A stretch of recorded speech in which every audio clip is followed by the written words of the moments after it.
बिस्मिल्लाहिर्रहमानिर्रहीम। मैं हूं मलिक मोहम्मद अली। प्रोग्राम बात से बात मलिक मोहम्मद अली के साथ। तहरीक इंसाफ की 5 अगस्त को जिस तहरीक का ऐलान किया गया था और कहा गया था 5 अगस्त अरूज पर होगी, बानी तहरीक इंसाफ ने अपने बेटों को पाकिस्तान आने से मना कर दिया है। और ये हम समझते हैं कि इस तहरीक के शुरू होने से पहले ही तहरीक इंसाफ को बड़ा झटका पहुंचा है। आज के प्रोग्राम में इसकी तफसील से आपको आगाह करेंगे। और प्यारे दोस्तों, जिन दोस्तों ने अभी तक हमारे चैनल को सब्सक्राइब नहीं किया, प्राइम मेहरबानी वो हमारे चैनल को सब्सक्राइब भी करें, लाइक भी करें और शेयर भी करें। और हम बात कर रहे हैं तहरीक इंसाफ के एहतजाज की।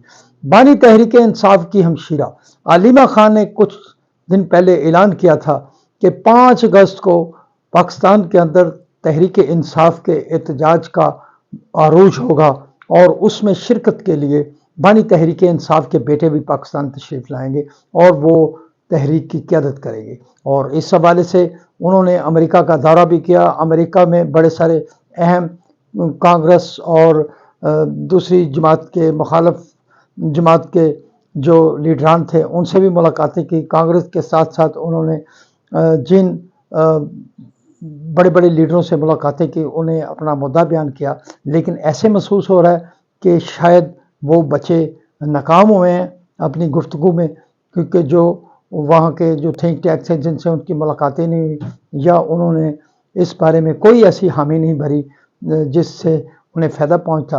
अब बानी तहरीक इंसाफ ने जो इतलात आई हैं, अपने बेटों को पाकिस्तान आने से मना कर दिया। अब सवाल तो यही है कि अभी तहरीक इंसाफ की तहरीक जो है वो चलने वाली थी, तहरीक इंसाफ आगे बढ़ने वाली थी, बल्कि उनके रहनुमाओं को सजाएं भी हो चुकी हैं, कुछ नाहिल भी हो चुके हैं और उनके हलकों में इलेक्शन का शेड्यूल भी जारी हो गया है। तो इस हवाले से अब तहरीक इंसाफ की ऐसे महसूस हो रहा है जैसे तहरीक अब चली नहीं थी, कि बानी तहरीक इंसाफ के बेटों के हवाले से जो बयानियाँ एक बनाया गया था तहरीक इंसाफ के रहनुमाओं की तरफ से, वो बयानियाँ ऐसे महसूस हो रहा है जैसे दम तोड़ता हुआ नज़र आ रहा है। बहरहाल ये एहतजाज है, देखते हैं आगे क्या होता है। लेकिन फिल वक्त तो ऐसा ही महसूस हो रहा है कि जैसे गाड़ी चलने से पहले ही पंचर हो गई है। सलाम पाकिस्तान, सलाम ओवरसीज़, अल्लाह हाफिज़।